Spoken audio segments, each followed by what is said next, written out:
sports, a bridge that brings people together. And here in the Commonwealth, it's no different. From the gridiron to the hardwood and beyond, we all have a team we love to talk about. Now for the teams you care about, here's Heartland Sports Live with Trevor Rice. And welcome into Heartland Sports Live on 106.1 ESPN Radio 1400 AM. We are also live streaming this afternoon on ESPN Radio 1061.com. This hour powered by CC Power Sports. I will have Mike Matheson of the News Enterprise coming up here in just a bit as we're talking high school football this hour. And we're continuing on with the playoff talk here in Hardin County. Some teams getting knocked out on Friday with John Hardin, E-Town, and Central all from an area getting knocked out. Bobby Thompson, who I call the games with on Friday nights, joining me right now as North Hardin, the lone team still in action, Bobby, and their defense has looked really good the past couple of weeks. Certainly has, and again, it starts, I think, with that front four that they have, front six if you include the linebackers, and the amount of pressure that they bring on every single play and how they were able to kind of really contain the running attack for the Bruins and make them into kind of a one-dimensional team. Did an excellent job up front, and then you got a couple of interceptions on the backside, and I think if you take away that opening drive that Central Hardin had, obviously, that's the only scoring drive that Central had. So whatever adjustments North Hardin made, they made the right ones because they then played 3.5 quarters of shutout ball. I think we've really seen guys like Michael Lunza and also just some of the guys in that secondary really shine over the past couple of weeks. Really getting looked at from Division I schools right now. What makes this unit as a whole so good, especially with, you say it over and over, it begins with a defensive line, but that secondary is just as good. Secondary has done very well this year, and obviously the last couple of weeks, Jordan Lovett has really gotten a lot of attention. He's very athletic, 6'3", 6'2", long, lanky, can go get the football. Actually, the leader in the state with 14 interceptions on the season. Elijah Banks, another very, very athletic player that can take on any of the receivers. I think Jordan Moore has played very well, just a sophomore. And then Ian Patry, I will say this, probably does not get as much attention as he deserves. He drew the assignment of playing Gavin George last week, and even though Gavin had 12 catches on the night, not very many of those were deep catches. Ian did a good job staying over top of him and really preventing him from getting that deep one downfield. And he did have the touchdown reception, but you can't stop a good receiver all night long. And again, I think what Coach Thompson has done on the defensive side is says, I want the most athletic team I can get. And you look at Elijah Banks, you look at Jordan Lovett. Both of those players played a lot on the offensive side of the ball last year, and then they go to the other side, and their athleticism is able to make a lot of plays. They're just ball hawks, and they go get the football. But they're good enough athletically that they can stay in front of people, that they can make open field tackles, and I think that's been a huge thing for them this year. 31-7 victory. North Hardin beat Central Hardin on Friday night, and I think that was where it was tied at 7 apiece at halftime. Bobby, I think we started to see the benefits of players being able to only play one way on Friday night. Am I right in saying that, especially in that second half? Oh, I think it really showed itself. It really showed as the night went on how much Lavelle Wright was able to get yardage on the ground. And I think Coach Mattingly had said that in the newspaper. Just they wore us down late. For the first 2.5 quarters, when North ultimately takes that 3-point lead, it seems like right after that is when they able to start to get chunks. And they got Central Hardin in some situations that they were uncomfortable. They got made some turnovers happen. And that kind of got that offense started, but then it just was where Central Hardin could not stop the running attack by Lavelle Wright and just pounding and pounding and pounding. And again, it says a lot. A lot of those guys on Central Hardin's team, I want to say it's 7 or 8 of them, play both ways, and that's tough to do an entire season, and especially on a night when the other side's only playing one way. Central Hardin having their third loss and ending their season at 9-3. What made this year's Central Hardin team so good, Bobby? Well, I think one thing is they were healthy. But the other thing is I think it happened at the end of last year. I think that group of seniors, got together and said, we can't have this happen again.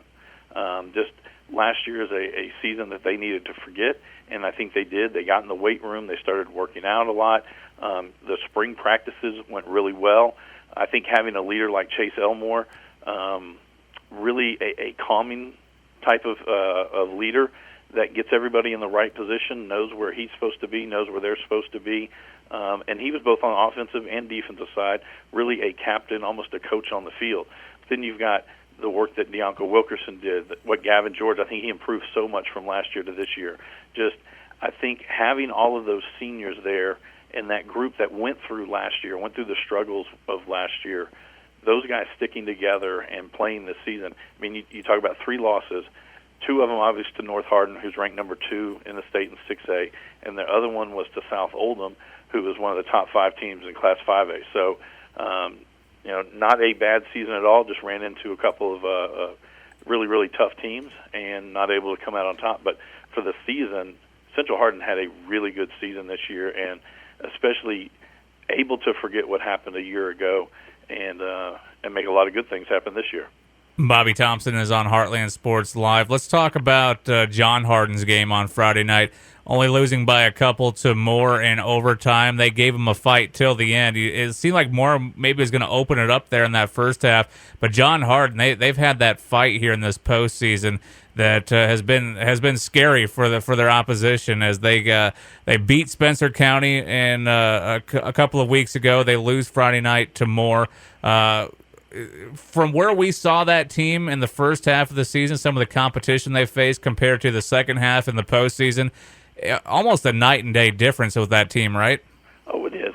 But Coach Engstrand has said, I'm playing a tough schedule, and it's going to get us better for the end of the season. And he was exactly correct. Playing North Hardin, playing Central Hardin, playing against E-Town, those are some tough teams, very good, solid teams.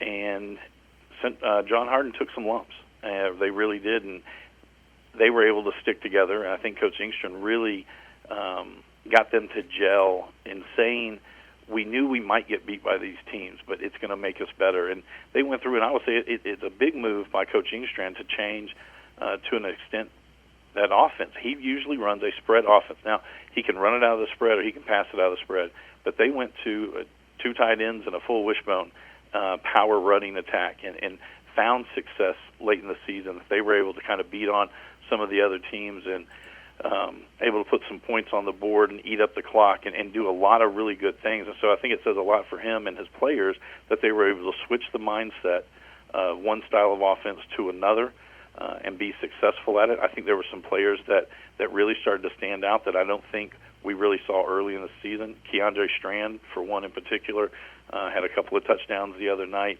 and has really, really played well and kind of blossomed into a really good running back for them. So, he was able to keep them together during the hard times, and they were able to have some success. And you see it on their faces at the end of the last week's ball game, just how sad they were that it was over with. Not so much that the season was over, but that group of guys won't be together again. So hats off to Coach Engstrand. He did a very good job keeping them together and maintaining a positive attitude and getting them into a place where they really could have won that football game. When you get into overtime with anybody, it can go either way. Unfortunate for the Bulldogs, it went the other way Friday night. Where is this John Hardin program in 2020? Where do we see them next year? Well, they lose some key players, but they've also got some key players coming back. Again, I mentioned Strand. Isaiah Harris is going to be another player that comes back. I think they lose one of their emotional leaders in Cameron Brown, played offensive and defensive line, and just was really just a force on the team by being there and his attitude that he had every day. So I think for Coach Engstrand, he's going to try to go back to a spread or a little bit more like a spread, but I think he's also going to have that triple option wishbone set up where they might be able to run some power plays as well. They're going to struggle again if they play their same schedule. They're going to struggle in the early season because Central Hardin, North Hardin, 6A schools, E-Town actually next year, and I know we'll get to them, but E-Town next year, it's when this class that we've been watching grow, they become seniors.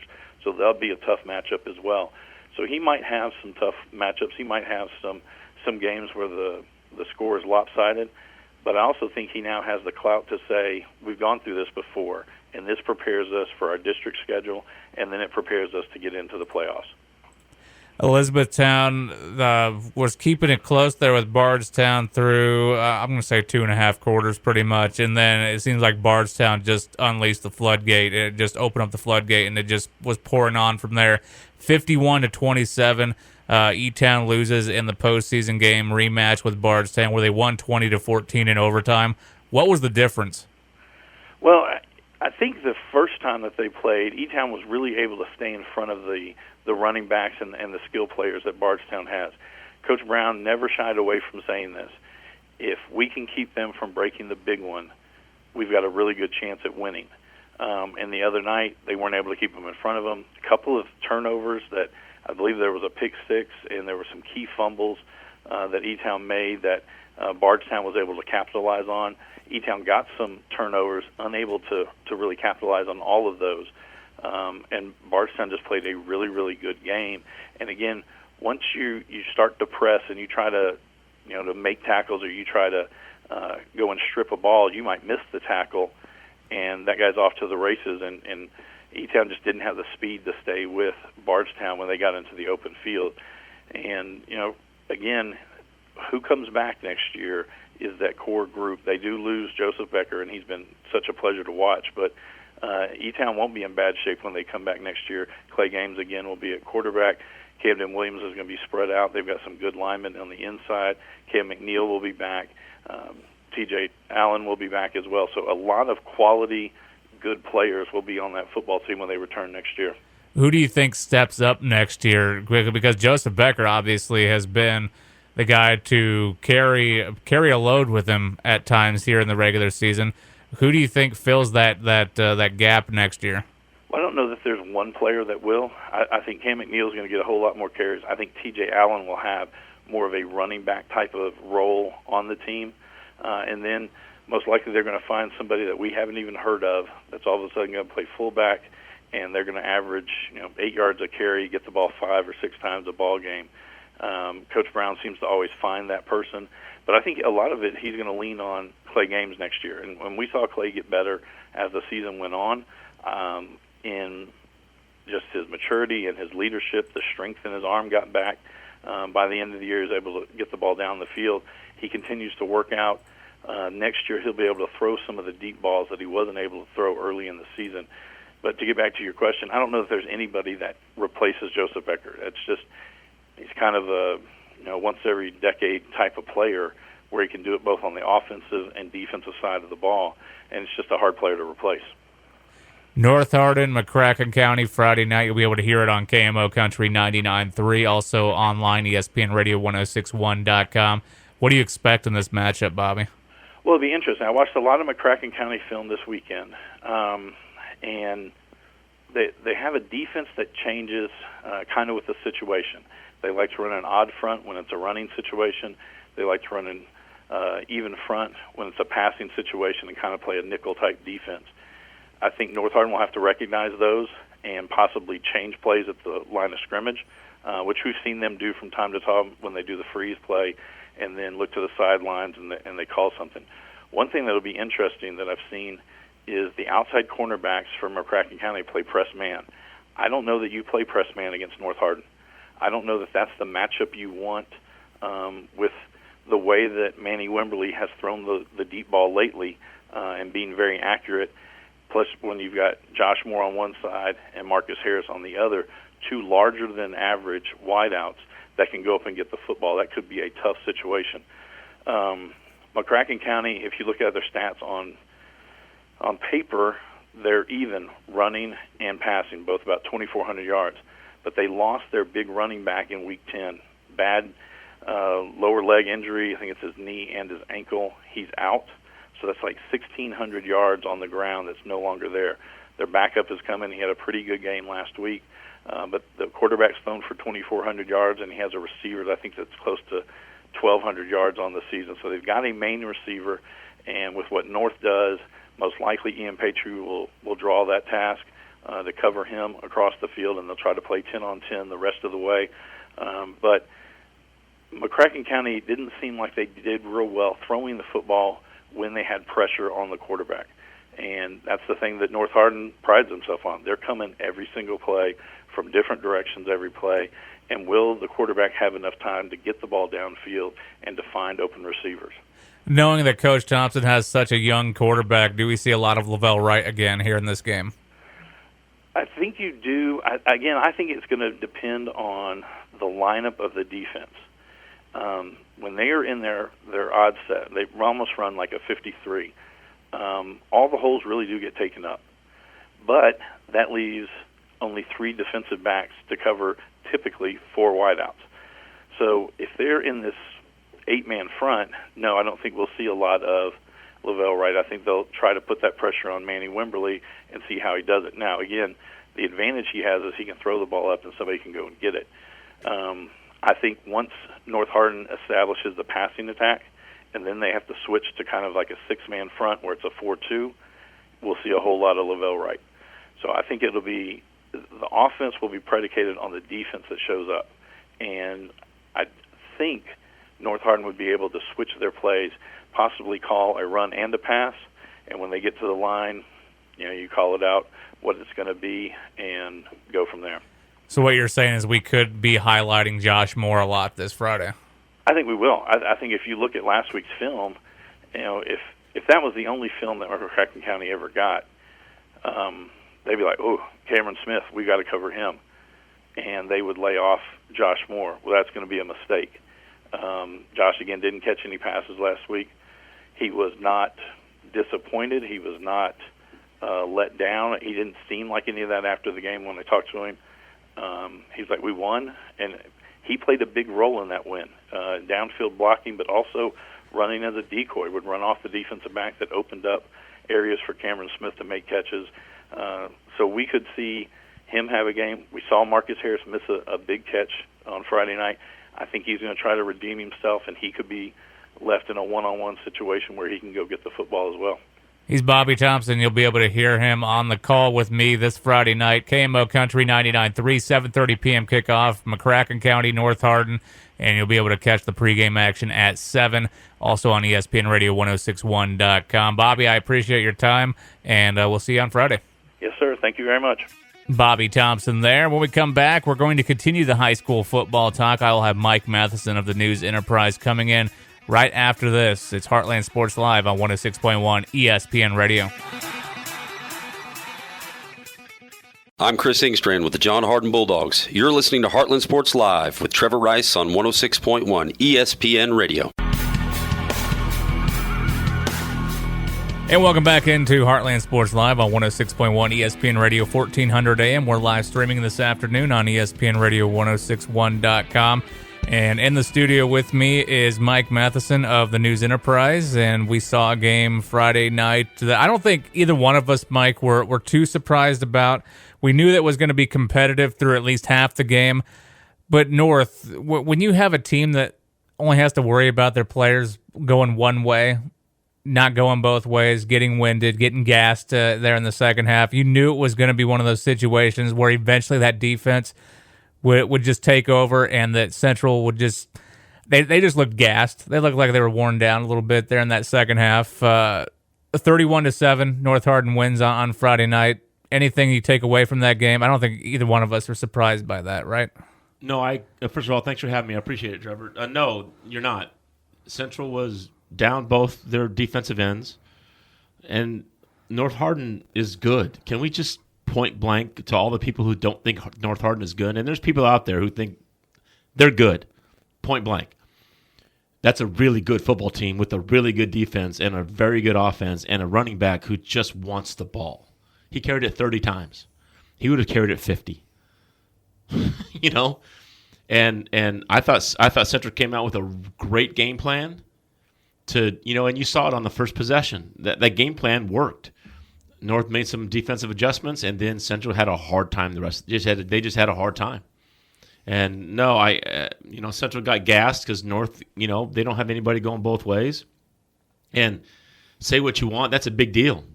That's a big deal when you have nobody 0 players going both ways. Now, obviously, there's a couple offensive packages where Oxendine comes in, that you saw down on the goal line, which direct snap to Lavelle, and he follows Ox. Other than that, they don't play both sides of the ball. And this time of year, I think it's huge because the one thing North can do is they can control the clock with their running game and their passing game. And not everybody can do that. So 31-7 on Friday night. North Hardin advances now. They play McCracken County, a team that I'm going to be honest with you, Mike, I don't know much about. I just know that they're coming off of a 17-6 victory, I think, against Henderson County, and I don't know if they're ready for it, but they better be because this North Hardin defense, I don't see them letting up. They have been really solid the past couple of weeks, and I think if they focus on one phase of North's offense here on the defensive side of the ball, trying to shut down the running game. If you try to shut down Lavelle Wright, I think you have a situation where Manny Wimberly might be able to just open it up and let it air. But there's a couple of opportunities that were missed on Friday night against Central that should have been How about that pass he threw? That was deep sick. That deep ball to Harris that he just dropped. That pass was a rope. I mean, and I was in the end zone on the other end zone trying to take pictures of Central's defense, see if I can get something cool, and I watched the ball go, and it was just like it was out of a cannon on a rope. Unfortunately he dropped it because that would have been 6, but still, that's something that North could. But not only can North do that, they can do that to 4 guys. Cameron Smith, they can do it to Marcus Harris, they can do it to Josh Moore, they can do it to Ramaj Adams. They can do any one of those 4 guys can go deep. Any one of those 4 guys can catch it short. Any one of those 4 guys can catch it on a quick slant. Any one of those guys can catch it on a quick out. They can all do it. Oh, yeah, by the way, and then we can just go back to pass and then just kind of let Lavelle sneak out of the backfield and just shovel pass it to him and let him do his thing. So McCracken gets to deal with that. And the one thing about North is here's the one thing about North offensively that I really, really, really appreciate. They don't panic. Central stopped them, right? First drive, turnover, Central goes down and scores. Central, then North gets stopped, but they don't panic. They don't just, we're down 7, let's try to get 21 points right away. And I think that's something that happened a little bit the week before against Barron, where they just weren't quite in the correct sorts offensively. And even Coach Thompson said we were just trying to do, and they were trying to do too many things, and one of the kids told me that we were trying to do too many things. We just need to do our job. And then eventually, Lavelle, and then let's throw a quick something to Cameron. And then all of a sudden, before you know it, and then Central turns the ball over, and North goes capitalize, game over. And that's what North can do. North can score from anywhere on the field on both sides of the ball. Because Lovett can go pick 6, anyone can go. They can strip they can get a fumble and go. They're a very, very, very complete team. One thing that I think we'll see more of is, and you can go ahead and give your 2 cents on this as well. I think Josh Moore is going to be more of an impact player this Friday night because he was taken pretty much out of the game on Friday by Central's game plan and just the fact that you did see Lavelle Wright more. I have a feeling that if McCracken County loads the box, this could be Josh Moore's night to shine. I agree. It was like a couple of weeks ago when he had 7 catches for 200 against Meade. He went off. You're right. If McCracken tries to load the box against North's going to go, thank you very much, and go find those 4 guys. And then play fake to Lavelle. See, here's the thing. You can play fake to Lavelle all night long because he's going to get the ball at some point in time. So and those linebackers can bite on something inside the tackles, and then you've got 4 guys going out to catch the ball. Manny can find any one of the 4. And you're right, Josh can go nuts. Cameron had 5 catches for $135 and a touchdown. That's something. Here's the deal about McCracken. Not counting the 17-6 game, McCracken has almost 2,500 yards of rushing. Okay? McCracken has given up almost 2,500 yards of rushing. That's not a good ratio. No, it's not. Central's defense has given up about 44 yards a game rushing. This will be, let's see who does what. I mean, this is by far going to be the best defensive front that McCracken County's seen all year. There's no doubt. And they've got a kid, Hunter Bradley, 183 rushes, almost 1,700 yards, 22 touchdowns. I'm telling you, McCracken's played some really good ball clubs. They haven't seen this defense. They haven't seen this type of defense. They haven't. You name me a defense that just basically doesn't need to blitz. Doesn't need to blitz because their front four does their thing. And while you want to double team Ox and chip on them and do this, then you've got Isaiah and Vesey. And then if you want to bring somebody, you bring Darren Green or Michael Lunds off the edge. Good luck with that. And look, McCracken's very balanced offensively because they've passed the ball for basically just as much as they've run the ball for. And they have one main receiver, Franklin Hayes, who has over 1,500 yards and over 60 catches and over 1,500 yards. 26 touchdowns. So they have one guy they throw it to. Basically, North has 5, if you count Lavelle. 5. Their quarterback, Elijah Wheat, before the last game, 139 for 254, 2,400 yards, 33 touchdowns, 6 interceptions. So obviously he's not careless with the ball. Right? It's pretty obvious he's not careless with the ball, but he hasn't seen his defense. I'm not saying they're not going to have success because they're going to have at some point in time, you're going to have some sort of success. McCracken's not in this game just because. Right? So, but when Central had success Friday night, what did North do? Not panic. They made adjustments. If they want to throw the little slant to Gavin, let them. But now be prepared for it. And I just think North does a great job in their in-game adjustments. But McCracken's is dealing with the defense they have never seen. In which maybe you were talking about. Maybe that's why North's offense doesn't panic as much because they know they have that defense to help them out. Absolutely. And they've all told me, Lavelle Wright told me 2 weeks ago that when they come off the field, they're ready to go at any point in time. Yeah, they go huddle and they go talk and they talk with the offensive coaches. But Lavelle says we are ready to go at any time. We're ready for a fumble recovery, a pick. We're ready to go. He goes, so when we come off the field, yeah, we meet. Yeah, the offensive line meets and we all meet and discuss things. He goes, but we are ready to go. Because they know their defense. They've had 51 turnovers, I think.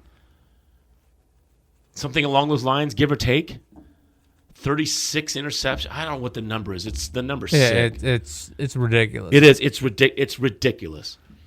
And I said at the beginning of the year this defense was going to be nasty good. I didn't realize it was going to be this nasty good. And like Coach Manley told me Friday night, he goes, Mike, we couldn't run the ball. You can't run the ball. You can't be one-dimensional this time of year. You can't. No, you can't. Now, McCracken isn't one-dimensional. Just by numbers say they aren't. And Central wasn't one-dimensional because numbers say they aren't. But I bet North makes them one-dimensional regardless. So what does North do now?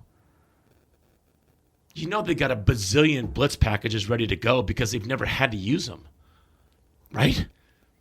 I mean, they blitzed a couple times in the first game. They blitzed a couple. They might have blitzed a couple times in the second game, but they don't blitz a whole lot. It's not like they come on 2 of the 3 downs. It's not like they come 67% of the time. They may blitz 20% of the time, 15% of the time.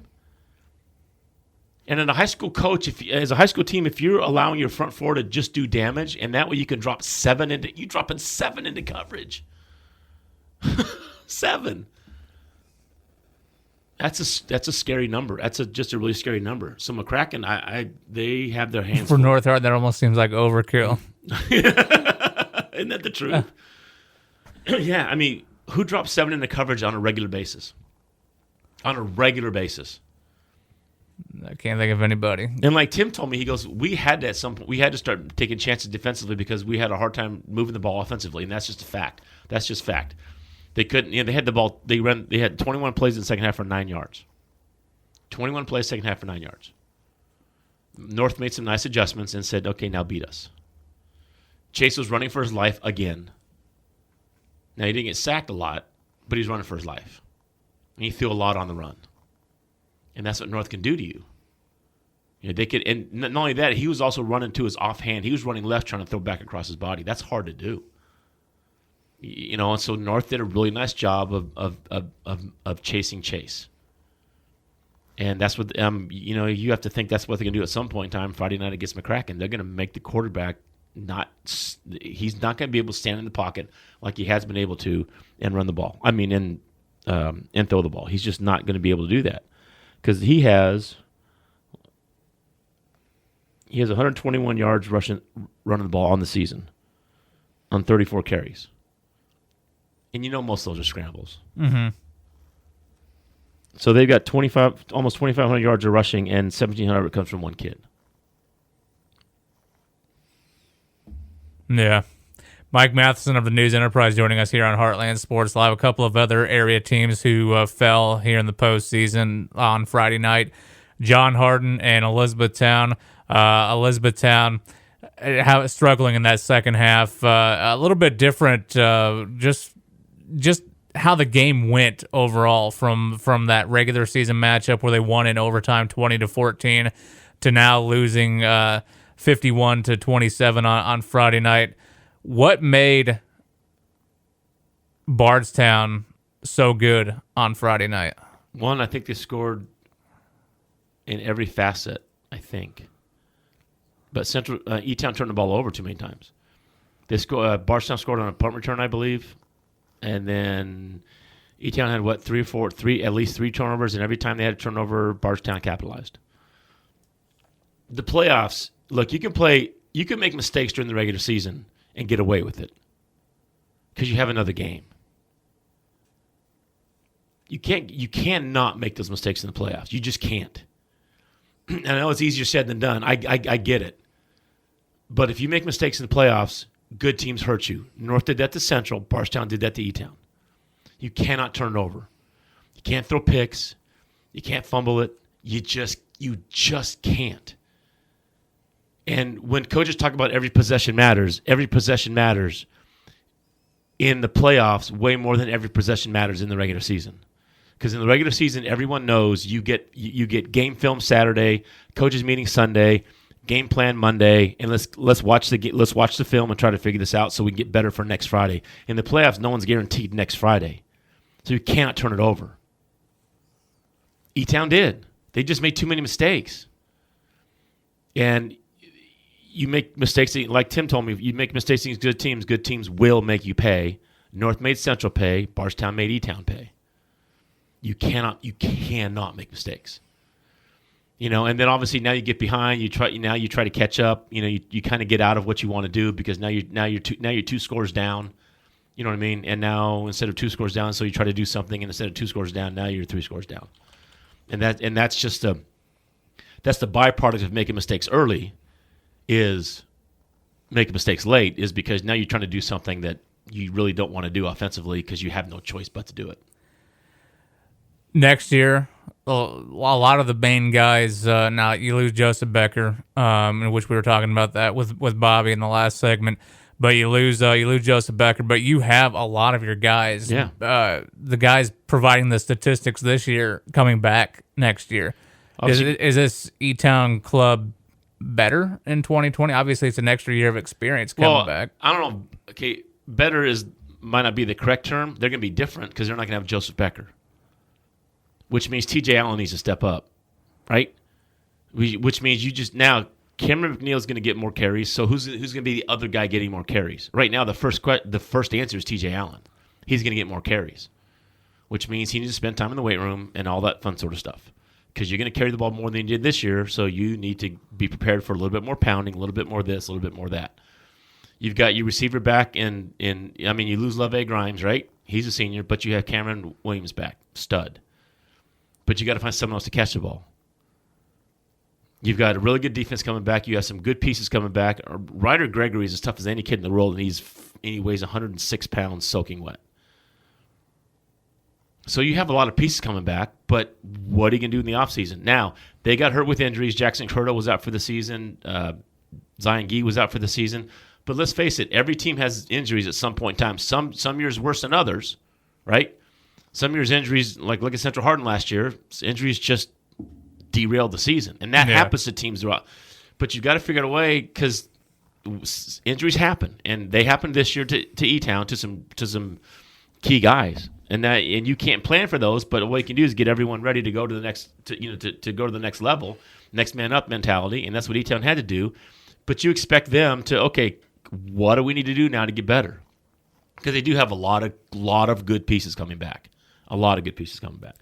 Mike Matheson of the News Enterprise joining us here on Heartland Sports Live. Before we let you go, Mike, John Hardin falling in overtime, putting together a strong postseason. They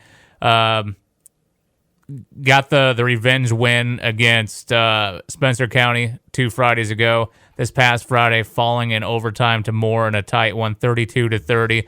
I was talking about it with Bobby. First half of the season, you face a lot of tough competition.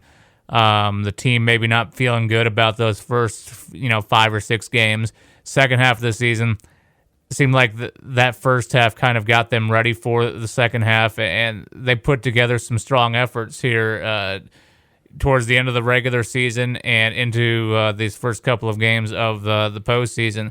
So John Hardin, regardless of winning or losing on Friday night, had to feel pretty good about the way everything turned out, even though they did have to go home early. Right. You have to appreciate the fact that after your 1-4 start, 1-5 start, whatever it was, 1-4 start for sure, where you're losing to E-Town and Central and Danville and North, and you pick up a nice win against Meade to kind of give the kids that little extra boost of whatever is needed, and then you go through the season, lost a couple tough ones, and then come back and beat Spencer County, which is congratulations because you avenged a loss, and then you're down to Louisville Moore and you come back. First of all, you have to appreciate what Coach Engstrand and the coaching staff did. Their 5 wide wasn't working, or whatever they're trying to do wasn't working offensively, so they went to the wishbone. Okay, let's change everything that we're going to do, and let's just do this. And they were very successful with it. So you have to appreciate the fact that the coaching staff didn't beat their head against the wall and said, we're just going to make this square peg fit into this round hole, period. We're going to make this work. No, what can make us a better football team right now, because this isn't working? Let's go to the bone. And they go to the bone. Now they become a better football team. A few less mistakes. Let's just bang and go. And so now, you return basically your entire backfield. And so you basically return 2 of your 3, Keandre Strand and Dominic Hodges. You return Caden Wilson. So you're returning those guys back in offense. You're returning some other pieces back on offense. Yeah, you got to replace some offensive linemen, some defensive linemen, some really good players. But you're losing, I think, 9 or 10 seniors. They need numbers. They need numbers. They need to have more. And so the kids beat the hallways and try to get more kids to come out. Coaches beat the hallways, try to get more kids to come out. But you really have to appreciate how they finished their season. They didn't lay down against Moore. They didn't get down. They came back and forced overtime. They made defense. They made plays on both sides of the ball, and they made Moore earn a win. And they didn't lay down. So as a coach, you really have to appreciate the fact that what you got out of your kids, right? Because at some point in time, that early part of the season looked just terrible. It's like, Coach, are we ever going to get out of this? Then you pick up a couple wins, and then, you hit a couple tough losses, but they kept coming back. You change your entire offensive philosophy to something that you think will help your team, and obviously down the stretch it did. So now it's just you try to carry that momentum, that success down the stretch, and how all your kids bought in a second time to let's change what we're going to do to change what we now need to do to be successful, and that's what they did, and the kids bought in, and that you have to appreciate. Mike Matheson of the News Enterprise joining us here on Heartland Sports Live. Real quick, do you have a guess on what we're going to see here in the early stages of this game Friday night? And overall, does North advance? I think North's advanced because I think they're the better team. But I look, their defense is good, their offense is good. Everyone in the place knows Lavelle Wright's getting the ball, and he's successful with what he does. And he hates the fact that 1 yard loss, but it doesn't faze him. It doesn't affect him. It doesn't faze the offense when a play doesn't work. That's why when I've been on the sidelines like last night or Friday night, and then other times, I don't hear panic out of players' voices. I don't hear panic out of coaches' voices. I don't hear panic. I hear what they say, what they're telling kids, what kids are telling each other. I don't hear that I hear a lot of confidence. I hear a lot of, come on, let's go. I hear a lot of that stuff. Yeah. And I just think I think McCracken's going to face a defense they've never seen. And if North can make them one-dimensional, which I'll give them, which I think they can, I think they will. Then McCracken's in trouble. McCracken's in trouble. And the fact that you're playing you got Jordan Love has got a state leading 14 interceptions in their first year ever playing safety. Their defense has picked I don't know how many picks they have. It's a disgusting amount, along with the amount of fumble recoveries they have. And then I just McCracken is going to have success at some point in time because every team does, right? But North is not fazed by the other team having success. They just, what do we need to do to get better on the next play, on the next series, on the next adjustment? And I think that's what North does really, really well. So I think they advance to the state semis. He's Mike Matheson. Mike, how can more people find out about the paper? We are on Twitter at TheNE Sports, and we're in the process now of getting ready for basketball season. Shh, don't tell anybody yet, but that's on the way. And we're also working on bowling previews and swimming previews and wrestling previews and basketball previews. So work never stops. So there you go. There you go. Mike Matheson of the News Enterprise. Mike, I appreciate your time. Trevor, it's always my pleasure. Thanks for having me. We will see you Friday night. And coming up, we're going to wrap up the show. It's Heartland Sports Live on 106.1 ESPN Radio. One more time. And welcome back into Heartland Sports Live on 106.1 ESPN Radio, 1400 AM. We're also live streaming this afternoon on ESPN Radio 1061.com. I want to thank Bobby Thompson and Mike Matheson for joining me this hour talking high school football. Of course, this Friday night, once again, North Hardin, McCracken County, still undefeated on the season are those North Hardin Trojans, and their defense is looking really good, especially over the last couple of weeks here in this postseason, and I would expect them to come out on fire this Friday night at North Hardin High School in Radcliffe. 7:30 p.m. kickoff. You can join us on our sister station, KMO Country 99.3. Also, we will be live streaming it on ESPN Radio 1061.com. This hour is presented by, of course, CC Power Sports. They're off exit 121, just south of the Snyder at Brooks Road off I-65. Get your hands on a new or pre-owned Suzuki ATV, motorcycle, or scooter while the deals are hot. That is CC Power Sports, a short drive up I-65 in Shepherdsville. Want to thank them for helping us out this hour. Trevor Rice here, and of course, we're going to talk about some college football right now. We've gotten the high school football out of the way. A pretty quiet area for us here on 106.1 ESPN Radio, or a quiet time, I should say, as the Hilltoppers had a bye week this week after their win against Arkansas on the road last Saturday. The Tennessee Titans had a bye week this week as well. So I think we're going to mainly highlight a couple of victories from area teams. You Cardinals fans, Wildcats fans, you have to be pretty excited about where your team's at right now, because where one in the Cardinals were not even close to bowl eligibility last year. In fact, that team was a dumpster fire, if we want to be completely honest. They are now bowl eligible, picking up their 6th victory on the season. They beat NC State on Saturday by the score of 34-20. And just looking at that game real quick, as Louisville still have a couple of games to go here in the season. Syracuse and Kentucky coming up, but they are now bowl eligible, something that they couldn't even imagine a year ago, as Malik Cunningham on Saturday went 13 of 20, 242 yards, had 4 touchdowns on the day, as the Cardinals winning on the road against the NC State Wolfpack 34-20.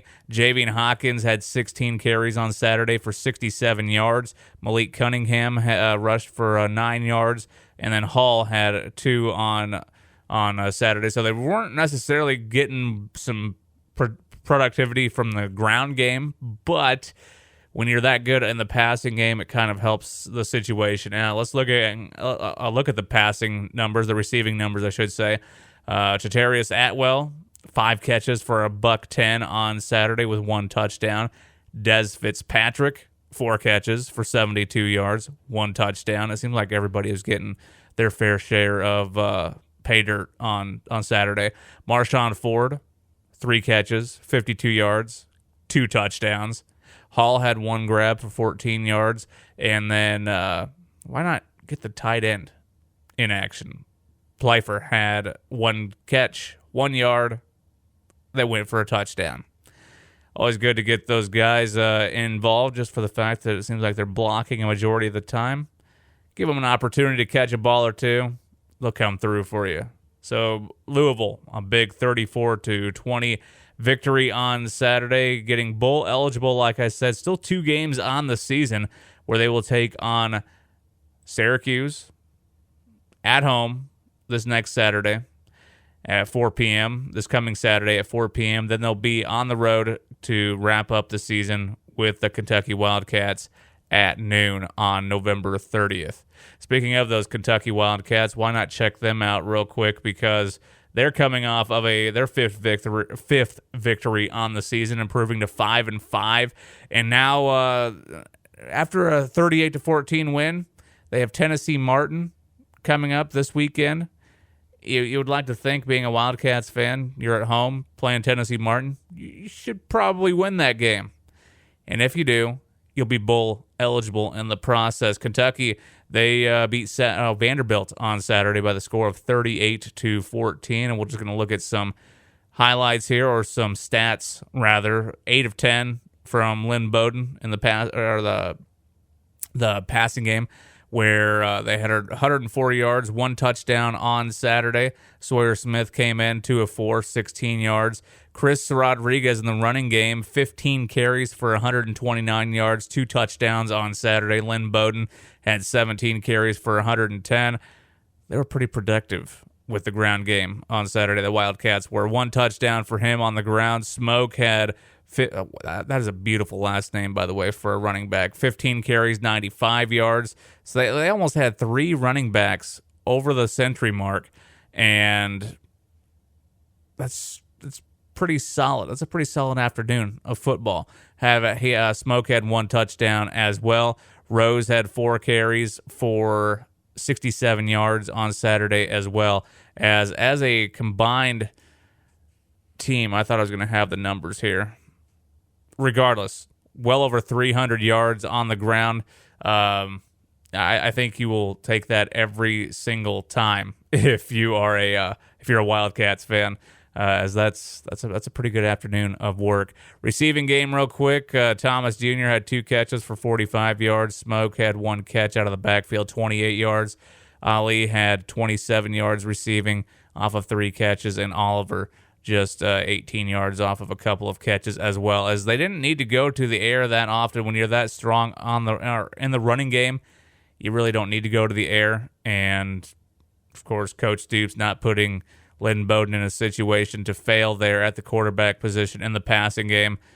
38-14, Kentucky Wildcats get the victory. Now they're just 1 win away from bowl eligibility, as the Wildcats have Tennessee Martin this Saturday.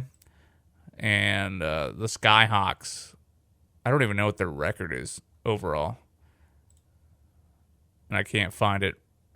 But they play the Skyhawks this Saturday. Should be a victory there in Lexington, and then they will wrap up the season at home against the Louisville Cardinals, and that's going to be a crapshoot. I just have a feeling. I think Louisville, they could possibly have their 7th victory against Syracuse this Saturday. So for Kentucky, where that game may not mean like too much concerning the bowl side of things, it's all about that state pride, right? And getting a win over your rivalry. So I guess that does come into it. That could dictate whether or not, 7 wins obviously looks so much better than 6 wins, and Kentucky will be going for their 7th victory in that. Louisville could have their 7th victory this Saturday. Wouldn't that be something? 2 teams in the state who are both 7-5 are going to reach bowl eligibility. That'd be a pretty big deal. But that's the next 2 games for each of those 2 programs. As Western Kentucky, they'll be back in action this weekend as well.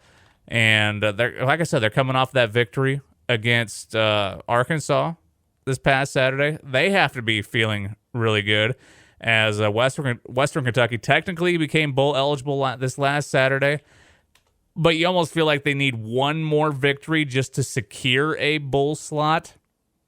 in which they wrap up the season against Southern Mississippi on the road this Saturday at 3:30 p.m., which you'll catch right here on 106.1 ESPN Radio. And then they will be at home to close out the season against a struggling Middle Tennessee State at 2 p.m. on November 30th. So you'd like to think that the Hilltoppers can pick up one more victory over one of those two opponents. It's almost weird that the conference opponents are giving the Hilltoppers more trouble than Division I programs that you would think would be doing decently. Army and Arkansas this season. That's just weird. But I think Hilltoppers Nation will take it, especially after the way the last couple of years have gone for the Tops. 6 victories right now, a chance to get 7th, maybe even an 8th over these next couple of weeks. That is a huge improvement. This defense has been for real and helping them along for this ride throughout the regular season. And we'll see if the offense can catch up, because I have a feeling that once this coaching staff starts to get some of their weapons in place in this offensive scheme, this could be a fun team to watch here in the coming years. That is, until Western Kentucky starts doing so well that another major program tries to take Western Kentucky's coach. It's just one of those situations, people, unfortunately. Trevor Rice with you. It's Heartland Sports Live on 106.1 ESPN Radio, 1400 AM, and we are live streaming on ESPN Radio 1061.com. Once again, a big showdown this week, as it will be the North Hardin Trojans hosting McCracken County. That game, again, at 7:30 p.m. You'll be able to catch all the pregame action at 7, and that will be on our sister station this week, KMO Country 99.3. Also, we will be live streaming it on ESPN Radio 1061.com. That coming up this Friday, 7:30 p.m., North Hardin, McCracken County. And let's hope that the Trojans can keep this magical run going. Still undefeated on the season. Their defense, man, Jordan Lovett, I've seen, has been getting some love here recently. He's gotten offers from Kentucky, Louisville, and Tennessee. Oxendine on the defensive line is getting a bunch of looks. Heck, I saw Darren Green got a look from Murray. They got a scholarship offer. Lavelle Wright on the offensive side, the running back, has gotten multiple D1 offers. And he's only a junior, so I'd expect that number, along with Jordan Lovett, to go up over the next year. And heck, I would say that they still have chances for more universities, only being juniors, who are going to hop on board and try to recruit those boys. Michael Lunds, I'm surprised he has not been a hot topic, because I feel like he should be getting a lot of offers as well. There's just so much talent across the board. You can only hope that all these boys get looked at. I know Central Hardin has a load of talent on their team who's getting looked at for other universities, smaller universities, but still, regardless, when you can get a free ride through college playing some college football, I think he'll take it either way. And I feel like they have so much talent, and man, gave a good effort on Friday night there in the first half. Unfortunately, a couple of mistakes. North Hardin just eventually wore down that Central Hardin team. When you have players going both ways, just a little bit of fatigue kicking in, and North Hardin able to secure the victory on Friday night, 31-7 over Central. Congratulations needs to go out to John Hardin and Elizabethtown on strong seasons as well, as it came down to overtime for the Bulldogs, losing by a couple there in overtime on Friday night. E-Town, they kept it close there for a while. Then Bardstown, with their speed, I never saw this Bardstown team in person, but I hear they're for real. And the fact that Elizabethtown won during the regular season in overtime against that Bardstown team says a lot, just for the fact that I think this Bardstown team has a chance to make a very deep run, possibly a championship run.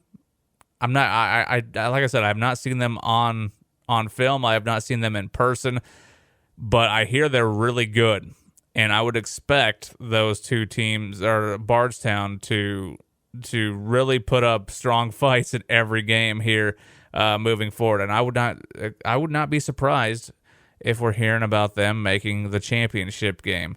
So congratulations needs to go out to Central, John, E-Town on strong seasons as they wrapped up their seasons this past Friday night. Trevor Rice with you, and of course, we will be taking next week off. I am taking a vacation break, so I am going back home. So no Heartland Sports Live next Monday. We will be back, though, the following Monday, so 2 weeks from now, 5 until 6. We will recap everything. We're going to talk more basketball, because by then December will be here, and of course, we're beginning Hardin County High School basketball on December 6th, which is a Friday. So we're going to be talking hopefully with a couple of coaches then, and we're also going to be looking at bowl season, where these teams are going, talking about their matchups, and heck, you never know what else may be going on here on Heartland Sports Live as we try to keep you up to date. Of course, the Titans will still be in action. Where are they a few weeks from now? Are they in the playoff hunt? Are they knocked out? We'll be talking about that and so much more. Trevor Rice with you. It's Heartland Sports Live on 106.1 ESPN Radio, 1400 AM, and we live stream every show, ESPNRadio1061.com. Go back, and hopefully tomorrow this show will be uploaded on the Apple Podcast link on my Twitter account. Follow me there at Radio Trevor Rice. Have a fantastic sports week, and we'll see you in 14 days.